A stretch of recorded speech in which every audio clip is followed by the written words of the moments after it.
শিক্ষার্থীবৃন্দ, আসসালামু আলাইকুম। কেমন আছো তোমরা সবাই? আশা করি ইনশাল্লাহ ভালো আছো। আমি আজকে তোমাদের গত ক্লাসে আমি তোমাদেরকে মৌলের ধারণা রাসায়নিক গঠন অধ্যায়ের মৌলের ধারণা ও রাসায়নিক গণনা অধ্যায়ের স্থূল সংকেত, আণবিক সংকেত, শতকরা সহনযুক্তি থেকে কীভাবে স্থূল সংকেত নির্ণয় করে শিখাইছি। আজকে আমরা যে শতকরা সহনযুক্তি থেকে কীভাবে আণবিক ভর নির্ণয় করে সেটা আমরা শিখব। ঠিক আছে? তো দেখো, এখানে আমি বোর্ডে অঙ্ক লিখছি যে একটি যৌগে কার্বন আছে 92.3%, হাইড্রোজেন আছে 7.7%, যৌগটির বাষ্প ঘনত্ব 13, যৌগটির আণবিক সংকেত বের করো। নিয়ম হচ্ছে কি, প্রথমে আমি শতকরা পরিমাণ থেকে আমি যাতে স্থূল সংকেত নির্ণয় করব। এটা তো গত ক্লাসে আমরা শিখাইছি, তবু আমি দেখাই দেবো আবার।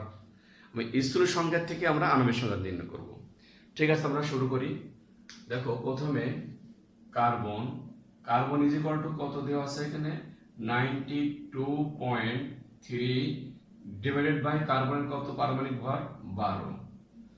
আচ্ছা, হাইড্রোজেন দেওয়া আছে কত, 7.7 ডিভাইডেড বাই কত, 1।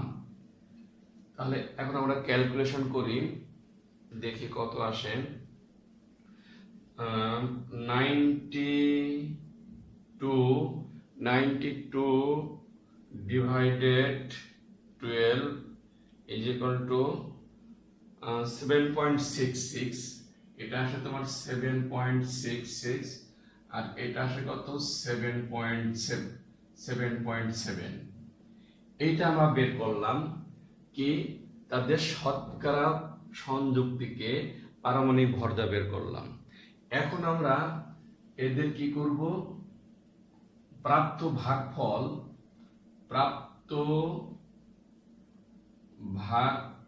ভাগফলকে ক্ষুদ্রতম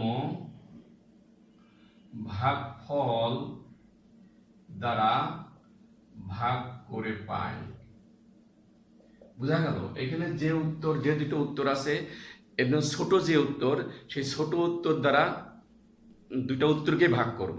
ঠিক আছে? তাহলে দেখো, সি ইজ ইকুয়াল টু কত হবে এখানে, ছোট উত্তর কোনটা? হ্যাঁ, 7.66 ইজ ইকুয়াল টু 1। এখানে হাইড্রোজেন কত হবে, 7.7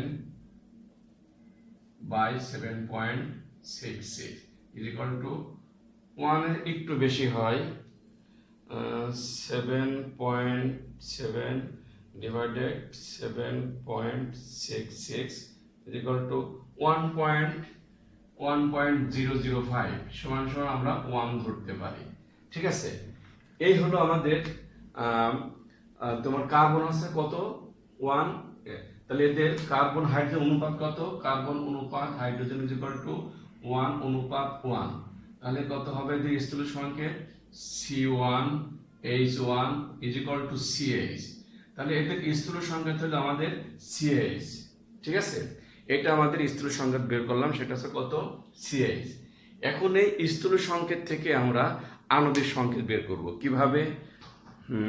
উপরে একটু মুছে দিয়ে আমরা দেখো, এখন লিখি, ধরি যৌগটির আণবিক সংকেত CHN। এটা আমরা ধরে নিলাম। ঠিক আছে? CHN এটা ধরে নিলাম। এখন দেখো, একটা যৌগের স্থূল সংকেত আর আণবিক সংকেতের মধ্যে পার্থক্য আছে। স্থূল সংকেত তার অনুপাত প্রকাশ করে, আর আণবিক সংকেত পুরাপুরি জিনিসটা বোঝায়, যে কয় মোল কত কি আছে সেটা কিন্তু ক্লিয়ার এখান থেকে বোঝা যায়। ঠিক আছে? তো দেখা যায় সব সময় বা প্রায় ক্ষেত্রেই স্থূল সংকেত আণবিক সংকেতের সরলগাণিতিক, স্থূল সংকেত আণবিক সংকেতের সরলগাণিতিক। যদি স্থূল সংকেত আণবিক সংকেত একই হয়, তাদের একই যৌগ হতে পারে সেটা সেই সময়। ঠিক আছে? কিন্তু এখানে সবসময় কি হয়, আণবিক সংকেত যেটা থাকে তার আণবিক ভরটা হয় কিন্তু বেশি। ঠিক আছে? আর এখানে একটা জিনিস খেয়াল করো, যেখানে দেওয়া আছে আমাদের বাষ্প ঘনত্ব। তো বাষ্পটার সূত্র হচ্ছে কি, যে m is equal two 2d।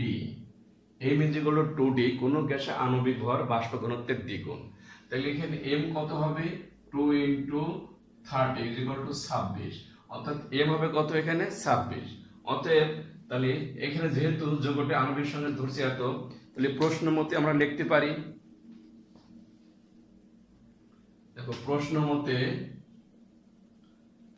মতে কি লিখতে পারি আমরা, CHN ইজ ইকুয়াল টু 26,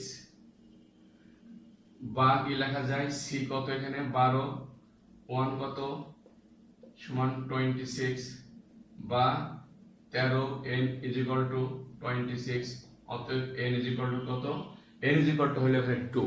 ঠিক আছে, তা আমরা যৌগটির আণবিক সংকেত কি ধরছি, অতএব যৌগটির আণবিক সংকেত is equal two CH2, CH কি ধরছিলাম আমরা, CHN সমান কত, C2, একবারে লেখার দরকার নাই, সমান সমান লেখো CH2, ভেঙে লিখলে হয় C2H2।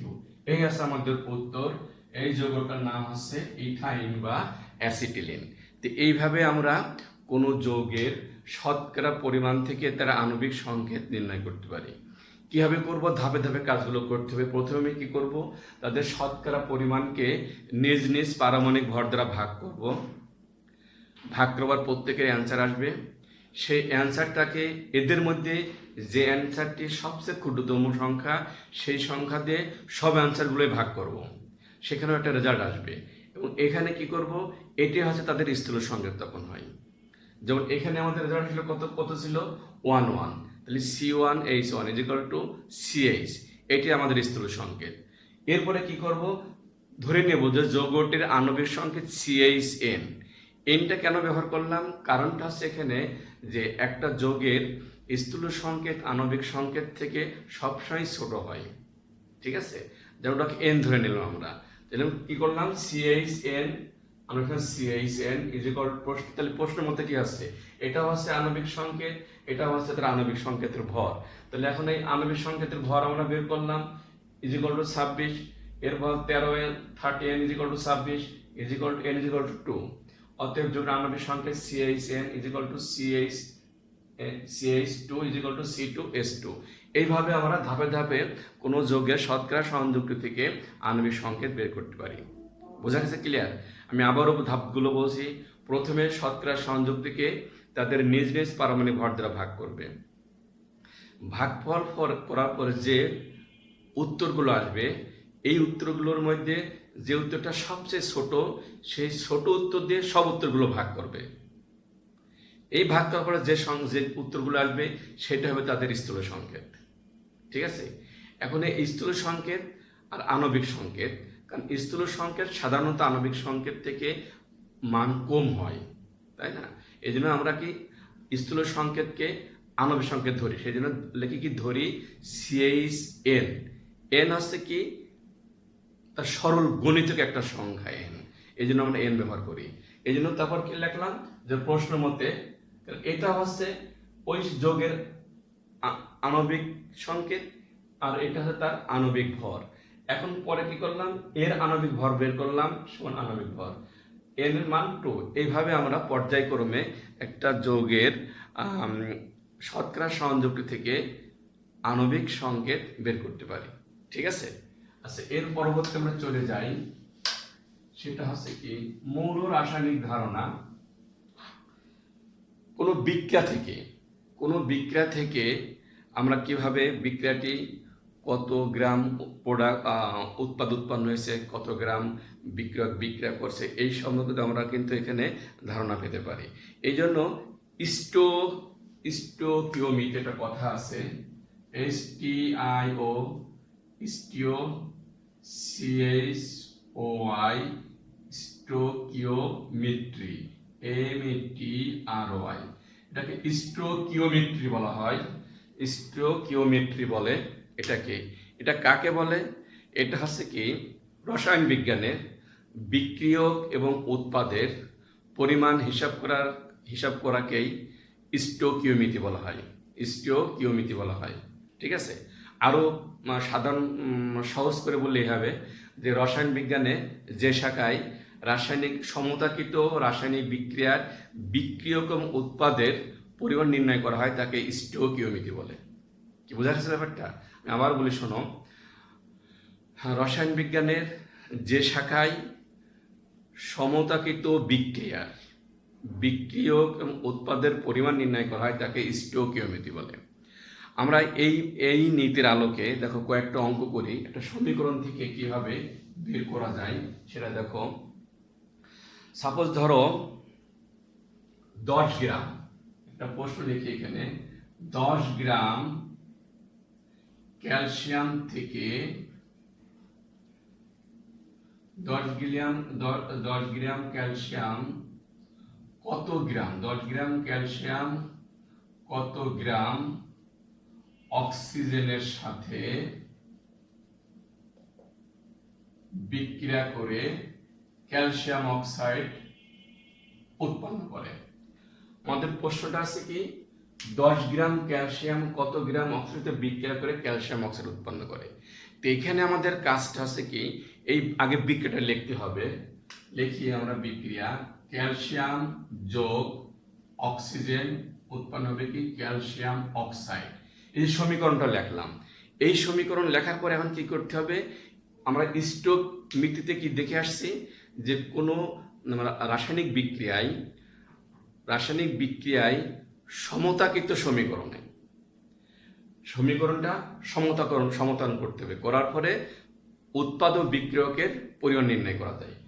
এখানে দেখো অক্সিজেন আছে কয়টা, 2টা, এদিকে 2 দিয়ে গুণ করলাম, এখানে 2 দিয়ে গুণ করলাম। এই হচ্ছে আমাদের সমতাকৃত সমীকরণ।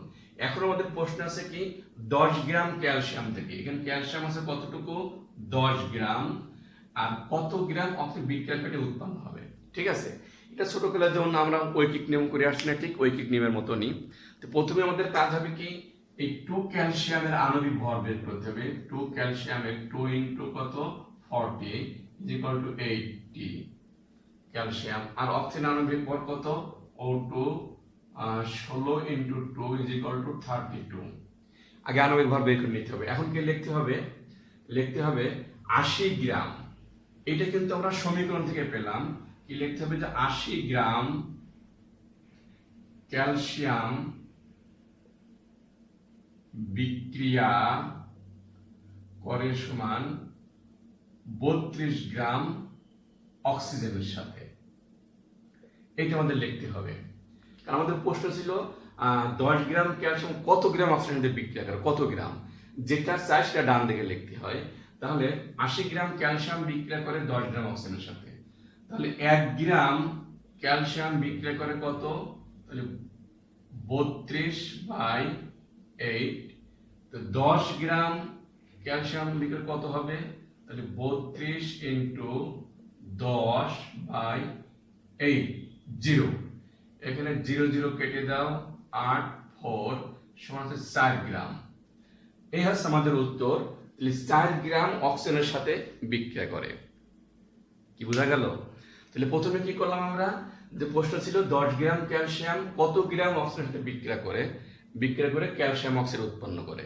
প্রথমে আমরা কি করলাম, সমীকরণটা লিখলাম।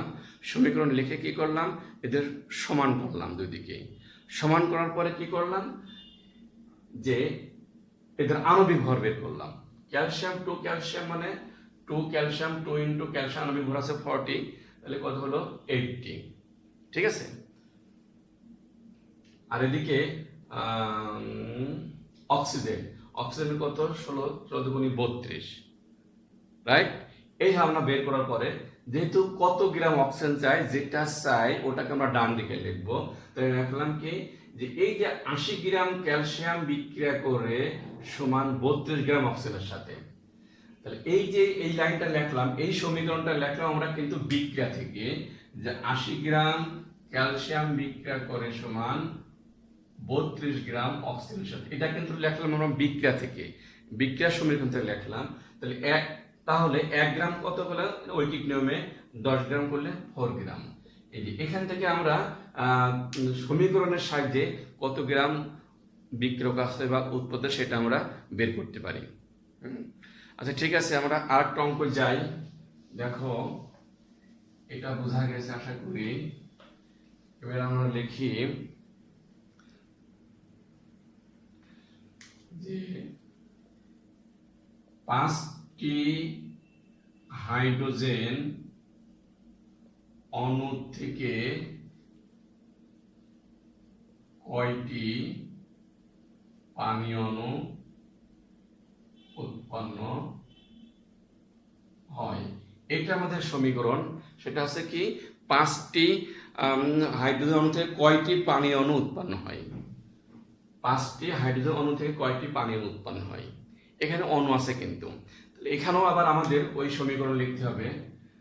হাইড্রোজেন সাথে পানি উৎপন্ন করতে আমাদের তো অক্সিজেন লাগে, H2O।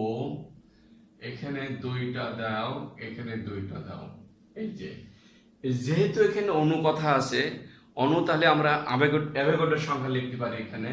তাহলে দেখো 2 × 6.023 × 10⁻23 এতটি। এখানে কত হবে? এখানে হবে 2 × 6.023 × 10⁻23। অ্যাভোগাড্রোর সংখ্যা যত, প্রত্যেকটা বলে তত সংখ্যা অণু বা আয়ন থাকে। যেহেতু এখানে 2টা হাইড্রোজেন অণু, তাহলে 2 × অ্যাভোগাড্রোর সংখ্যা। আমাদের কয়টা পানি অণু, এখানে 2 × অ্যাভোগাড্রোর সংখ্যা। এখন আমরা কি লিখতে পারি? এখন লিখতে পারি এতটি হাইড্রোজেন অণু থেকে, লেখো 2 × 6.023 × 10⁻23 এতটি হাইড্রোজেন অণু থেকে উৎপন্ন হয় সমান 6.023 × 10 এতটি পানি অণু। ঠিক আছে, এতটি হাইড্রোজেন অণু থেকে উৎপন্ন হয় সমান এতটি পানির অণু। তাহলে একটি হাইড্রোজেন অণু থেকে কয়টা উৎপন্ন হয়? উৎপন্ন হয় সমান হবে 2 × 6.023 × 10⁻23 বাই 2 × 6.023 × 10⁻23 এতটি পানির অণু। আর কয়টা বলছে? 5টি। তাহলে 5টি থেকে কয়টা হবে আমাদের? 2 × 6.023 × 10⁻23 × 5 বাই হবে কত? 2 × 6.023 × 10⁻23। ঠিক আছে, এই যে এখন এইটা আমরা ক্যালকুলেশন করলে এটা কাটায় সমান থাকে 5টি। এই হচ্ছে আমাদের অ্যান্সার। অর্থাৎ 5টি হাইড্রোজেন অণু থেকে 5টি পানির অণু উৎপন্ন হয়। বুঝতে পারছো? যেহেতু এখানে অণু কথা আছে বিধায় আমরা অ্যাভোগাড্রোর সংখ্যাটা নিয়ে আসলাম। প্রথমে কি করলাম? বিক্রিয়াটা লিখে সমীকরণ সমতা করলাম। সমতা করার ফলে যে 2টা হাইড্রোজেন যোগ 1টা অক্সিজেন 2টা পানি। 2টা হাইড্রোজেন মানে কি? প্রতিটা হাইড্রোজেনের জন্য কি হয়? অ্যাভোগাড্রোর সংখ্যা অণু থাকে। তাহলে 2 × অ্যাভোগাড্রোর সংখ্যা। আর পানি উৎপন্ন হচ্ছে 2টা, 2 × অ্যাভোগাড্রোর সংখ্যা, রাইট? এরপর দেখো কি লিখলাম? এতটি। অর্থাৎ এই লাইনটা লিখলাম কিন্তু আমরা সমীকরণ বিক্রিয়া থেকে। এই লাইনটা যেটা আমরা লিখলাম এটা কিন্তু বিক্রিয়া থেকে লিখলাম। ঠিক আছে, এটা লিখলাম কোথা থেকে? আমরা বিক্রিয়া থেকে। 2 × 6.023 × 10⁻23টি হাইড্রোজেন অণু থেকে উৎপন্ন হয় সমান এতটি পানির অণু। তাহলে একটি থেকে কয়টা উৎপন্ন হয় এবং 5টি থেকে কয়টা উৎপন্ন হয়? ক্যালকুলেশন করলে উৎপন্ন হয় কি? 5টি। অতএব 5টি হাইড্রোজেন অণু থেকে 5টি পানির অণু উৎপন্ন হয়। বোঝা গেছে? ক্লিয়ার? এটাই হচ্ছে আমাদের আজকের পাঠ্য বিষয় ছিল কি, যে শতকরা সহনযোগটি থেকে আণবিক সংকেত নির্ণয় করা। তারপরে ছিল কি স্টিওকেমিস্ট্রি, অর্থাৎ মৌল রাসায়নিক বিক্রিয়ার মধ্যে সম্পর্ক, যেটা স্টিওকিওমিতি বলা হয়। স্টিওকিওমিতিটা কি বলা হয়? এটা হচ্ছে যে রসায়নের যে শাখায় বা রসায়ন বিজ্ঞানের যে শাখায় সমতাকৃত সমীকরণের বিক্রিয়ক এবং উৎপাদের পরিমাণ হিসাব করাকেই স্টিওকিওমিতি বলে। অর্থাৎ রসায়নের বিক্রিয়ক এবং উৎপাদের পরিমাণ হিসাব করাকেই স্টিওকিওমিতি বলে। বোঝা গেছে ক্লিয়ার? সেখান থেকে আমরা একটা সমীকরণের একটা যে কোনো সমীকরণ থেকে যে কত গ্রাম প্রোডাক্ট উৎপন্ন হয়, কত গ্রাম উৎপাদ ব্যবহৃত হয়েছে, কত গ্রাম বিক্রয় ব্যবহৃত হয়েছে, সেটা আমরা হিসাব করতে পারি। ক্লিয়ার? এইভাবে আমরা সমীকরণের সাথে যে কোনো অঙ্ক করতে পারি। ঠিক আছে, এর পরের দিনে আমরা তোমাদের আরেকটা অংশ আছে, তাহলে এই অধ্যায় শেষ হয়ে যায়। সেটা হচ্ছে লিমিটিং বিক্রয়। লিমিটিং বিক্রয় খুবই ইম্পর্টেন্ট, পরীক্ষায় খুবই আসে। কাকে বলে, কীভাবে বের করতে হয়, কত মূলক বিক্রয় অংশগ্রহণ করছে, এটা খুবই ইম্পর্টেন্ট। প্রত্যেকটা পরীক্ষায় এখান থেকে অঙ্ক আসে। ঠিক আছে, আজকে এই পর্যন্ত থাক। আল্লাহ হাফেজ।